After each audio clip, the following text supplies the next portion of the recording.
This video is best viewed on a full screen at 1080p quality. Click the gear at the lower right corner of the video window. Next, click the quality option. And finally, select 1080p. Okay guys, before we get started, I just want to do a quick 2-minute explanation of the method I'm going to use to compare projectors for you. I do not do what most people do, which is to play a movie clip and record the screen with a video camera. And the reason for this is because video cameras automatically adjust for brightness and other things to present the best image possible. Now, I don't necessarily want to present the best image. What I want to do is present the most accurate image for you. Okay, so here we have some image of some colored smoke. It's being projected from our $100 off-brand budget projector. The image doesn't look too bad, and again, that's because our video camera is automatically making adjustments for brightness and other things. Now watch that image on the left as I uncover the brighter name brand projector on the right side. Do you see how the image on the left changes brightness depending on the brightness in the room? And that is the reason that I'm not going to videotape the projected images. Instead, I'm going to take still pictures of the projected images side by side without any automated adjustments. This will give you a much more accurate representation of each projector I'm reviewing for you. I'm projecting all of the images in a dimly lit room rather than a dark room. For this, I'm using 2 shaded lamps placed about 12 feet diagonally from the center of the screen, and each lamp has a small 15-watt chandelier bulb in it. The ambient light in the room measures 4 lumen at the center of the screen. So the 2 most important factors in your home theater are obviously the projector and the screen, and that's why I want to quickly mention the type of screen I'm projecting onto. In this case, it's a Spandex projector screen instead of the more typical blackout material. There are several advantages to this type of screen, one of which it can attach to a $30 backdrop stand. It's easy to do. You just take some 5 spring clips and you attach the screen to the backdrop stand. And this can be used outdoors in your backyard, or take it with you camping or to a party. And the screen I have here is made in the USA by Stretch Screen USA. It's available on Amazon for around $80, which is actually less than a do-it-yourself fixed frame type screen. You don't have to buy wood, corner brackets, staples, and actually build the frame as you do with that type of frame. The other advantage is that you don't need a permanent empty wall space. For example, the situation I have here is a little awkward to put up a fixed frame screen because I have a staircase in the way. But with the Spandex projector screen, that's not a problem. It literally only takes 30 seconds to put up this screen. Right here, we're all halfway done already. It just simply attaches to 5 small hooks that are in the ceiling, and you can barely see them. And the corner brackets, the bottom corners, attach with a bungee to something as simple as a water jug or whatever you want to use for that. And there you have it. The screen is completely up. Now just compare that to a pull-down screen, which are big, heavy. You typically need 2 people to move these things around, and you're not going to throw it in your car and take it somewhere, or even move it from room to room. With the Spandex screen, look at how easy this is to take down. Not a problem. And there you go. If you have 5 hooks in the other room, another 30 seconds and you got it up. So here you can see the Spandex projector screen produces a really good image, but that's only half the story. Check this out. If we pick up our camera and walk around behind the screen, you can see that the Spandex projector screen can also act as a backlight screen. That's like getting 2 screens in one. No other type of projector screen can do this. Now, one of the biggest advantages of rear projection is that you can walk in front of the screen without blocking the projected image. This really comes in handy if you're doing like an outdoor movie with a bunch of kids, because they can run around in front of the screen without casting shadows on the screen because the projector is actually behind the screen. Now, buyer beware, you may be tempted to go with a cheaper knockoff version from China, but Go with the one made in the USA. It's Amazon's choice, even at a higher price, and it has 147 reviews so far, where the cheap one only has 3 reviews, which can easily be faked. So here's the Amazon product page of the Spandex projector screen that I have, and they have images along the left. As you can see, it's a much cleaner design instead of sewn crooked and all that, and the fabric is a much higher quality. It's a tighter weave, which will give you better colors and a sharper image. And here is a real-world example of that. I have the 2 screens hung side by side, with the Made in the USA one on the left and the Chinese knockoff version on the right. And you can really see the difference in the color quality, the brightness, the saturation. And if you look at this next image here, you can actually see how much detail you lose in the smoke due to the looser weave of the cheaper fabric. And in the final example here, just take a look at the stars in the sky. You can see you are almost non-existent in the cheaper fabric of the Chinese knockoff version. So get the Made in the USA screen. If you spent money on a projector, you're going to want a good screen. Here's the product page one more time, and I put a link in the description to make it easy for you. All right, let's get going. Compare our projectors. Here you can see a size comparison between the 200 lumen Laser Beam Pro C200 projector with a resolution of 1366 by 768 and the GP100 budget projector with a claimed brightness of 3200 lumen and a similar 1280 by 800 resolution. One nice benefit of the laser projector is that it always remains in focus, whereas most other projectors have to be refocused each time they move either closer to or further away from the projector screen. This is just simply a white image projected onto the screen. As you can see, the Laser Beam Pro at 200 lumen is just as bright as the so-called 3200 lumen GP100 projector. The GP100 has a smoother texture, but the Laser Beam Pro is more evenly lit. Next, we will zoom in on this image to compare the pixels. Here are some simple color squares. The Laser Beam Pro colors are more saturated. And this next slide you may want to pause. This is the actual lumen measurement of each color square. This was done in a completely dark room as opposed to a dimly lit room like all our other slides were done. And we'll zoom in to compare the pixels here as well. Here is a color gradient, and as you can see, the Laser Beam Pro has deeper colors.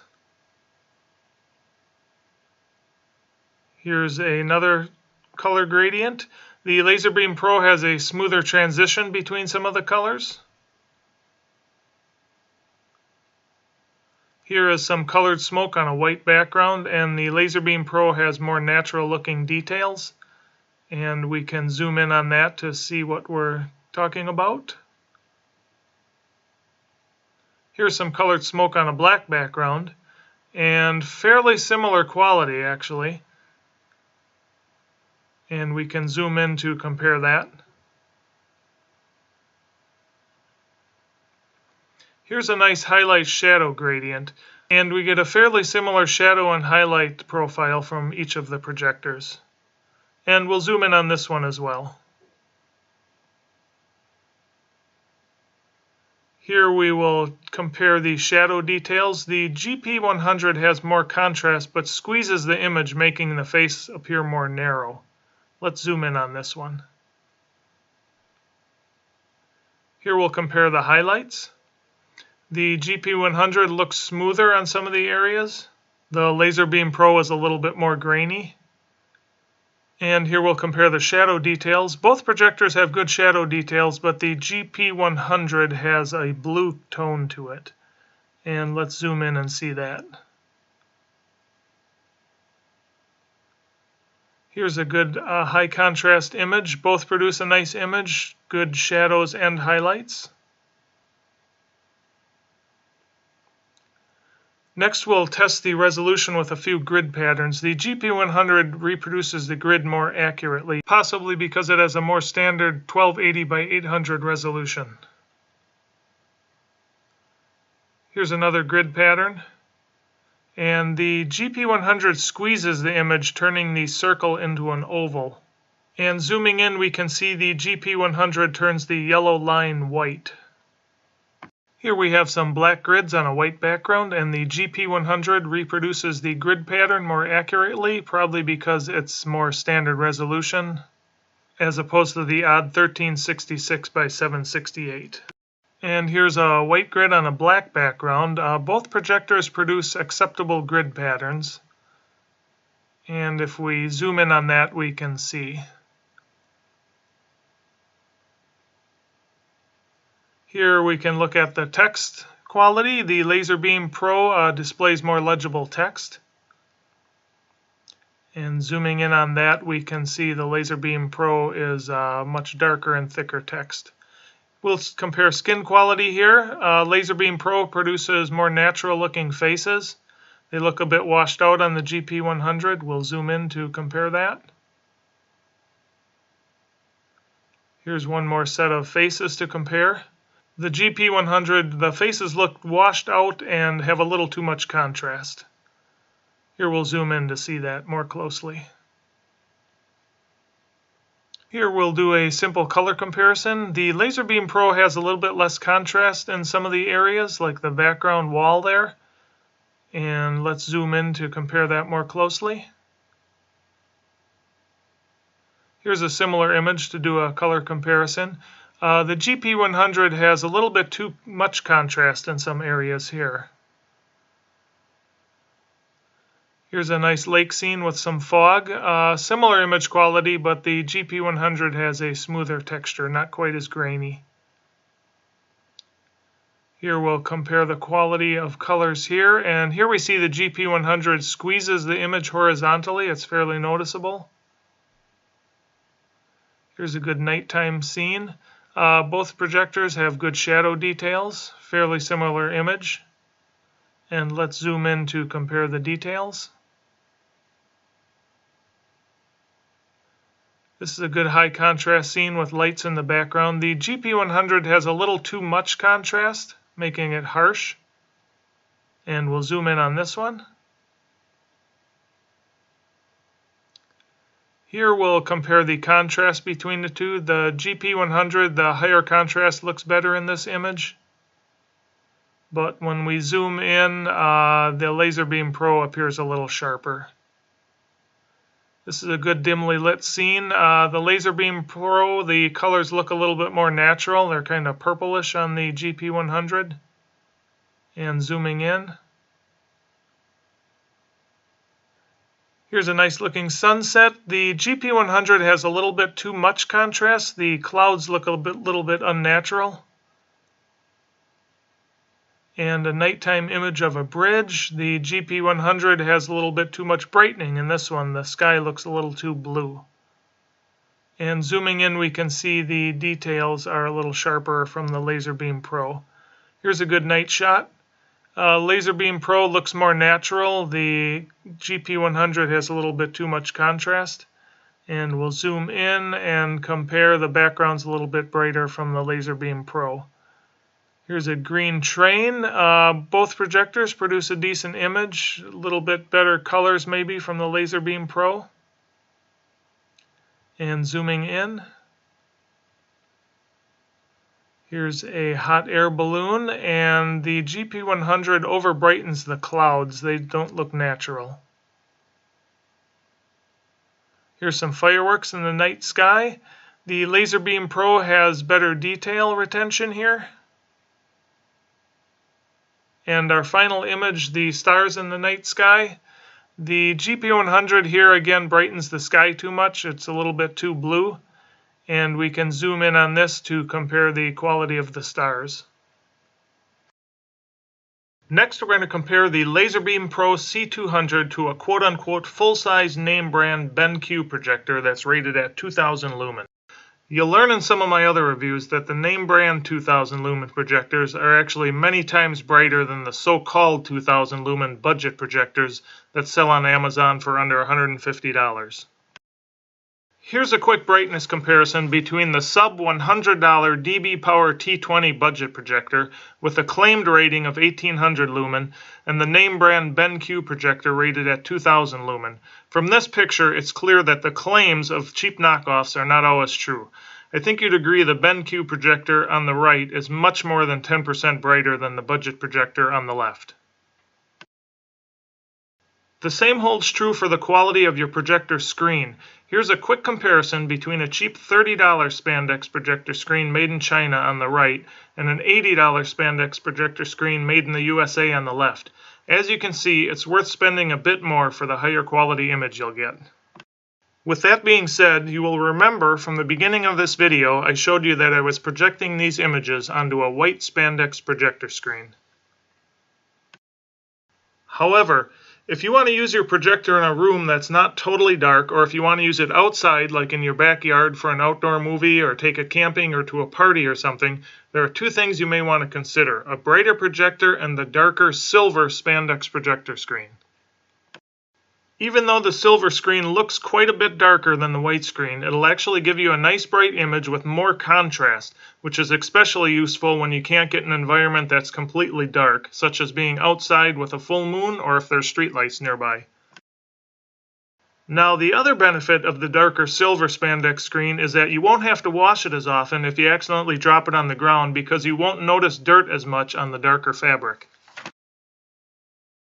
But keep in mind, if the Spandex screen does get dirty, you can just throw it in the washer using cool water and then dry it for 10 to 15 minutes in the dryer and it's good as new. That's not as easy with some other types of projector screens. And finally, you'll remember when I showed you the rear projection ability of the white Spandex projector screen. Well, the silver screen has that same ability. Okay, let's continue with our BenQ comparison. Here you can see the size comparison between the 200 lumen Laser Beam Pro C200 projector with a resolution of 1366 by 768 and the full-size name brand BenQ projector rated at 2000 lumen and a higher 1080p resolution. And here we can see the BenQ is noticeably brighter than the Laser Beam Pro. Here we're zoomed in to compare the resolution. We get good colors from each projector, with the BenQ being brighter. And here's a chart of the lumen measurements of each color. This was done in a dark room as opposed to a dimly lit room like all our other slides were done in. And zooming in, we'll compare the pixels.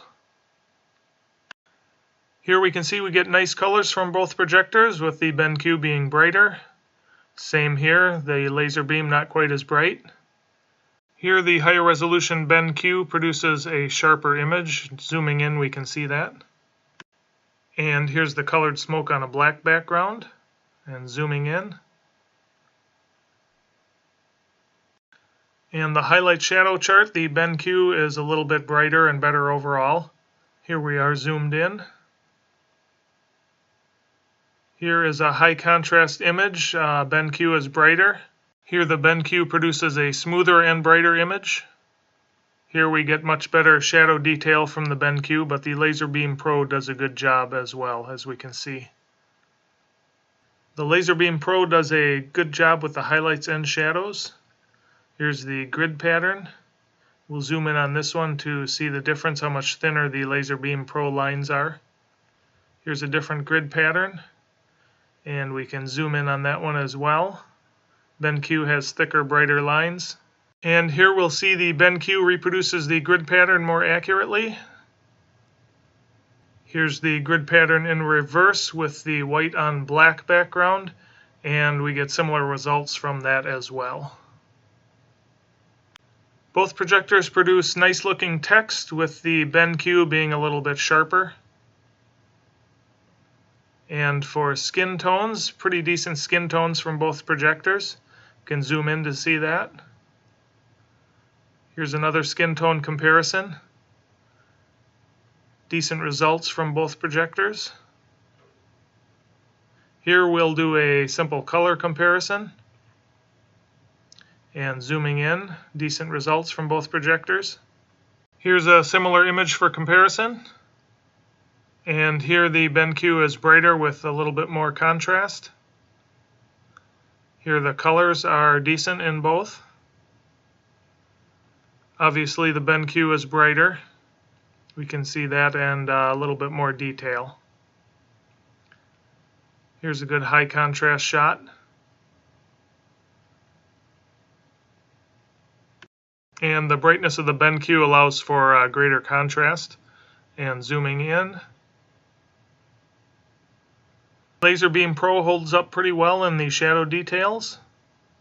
Here we can see that. Here's a nice sunset scene for comparison. And a bridge at night. We'll zoom in on this to compare the detail. Here's a good night shot with the BenQ being noticeably brighter. And zooming in we can see that. Both have good details though. BenQ of course is brighter in this image. And zooming in we can see it has a little bit better detail. Decent color and quality from both projectors. Good firework display, and our final image, the stars in the night sky, and we'll zoom in on that one. So my final advice is as follows. If you're always going to be using your projector in a totally dark room, then the brightness isn't as important as the resolution. It'd be better to get a dimmer projector with a higher resolution. So if your viewing environment isn't totally dark, such as a room with windows and you don't have blackout curtains during the day, or you're outside where there may be street lights or a glowing moon, then you'll want to go with a brighter projector. But remember that cheap projectors are almost never as bright as they claim to be. And as far as resolution goes, I would typically pick a less bright projector with a higher resolution over a brighter projector with a lower resolution. You can always try to make your room darker, but you'll never be able to increase the resolution of your projector. I personally would never get a projector with a resolution below 720p, which is a resolution of 1280 pixels across by 720 pixels high. The reason for this is that you'll most likely be enlarging the video to about 9 feet across, and at that size you can actually see the individual pixels on lower resolution projectors. I think a 1080p projector is about the highest resolution you'd need, as a 4K projector doesn't really add all that much to the picture quality for the much higher price you'd be paying. Here's a screenshot from a YouTube video that compares a 4K projector versus a 180p projector. It's being projected onto a wall, but even so, there's really not much difference between the quality. As far as sound goes, I would recommend an external speaker of some sort, as most projectors that I've come across under $500 do not have great sound quality. But I will say I was fairly impressed with the sound I got from the soda can-sized nebula capsule. You'll also want to consider if you'd like a portable projector that can run on batteries, as opposed to a projector that has to be plugged into the wall. The portability of the smaller projectors is always nice, but keep in mind that the battery life is almost always under 2 hours. But it is not limited to running on the battery only. You can always plug it in for unlimited runtime. As far as portable projectors go, I really like the AXA brand. The P300, P700, and M5 projectors have a fairly high resolution, nice colors, and good brightness. The nebula capsule also produces a decent image with a really good speaker, but it does have a lower resolution than the 3 AXA projectors. Alright everybody, thanks for your time. I hope you found this video informative, and if you think others would find it helpful, please click the thumbs up button, which makes it easier for them to find it. And also don't forget to click on the links for the Spandex projector screens below in the description, and check back for more projector comparison videos coming up soon. Thanks for watching.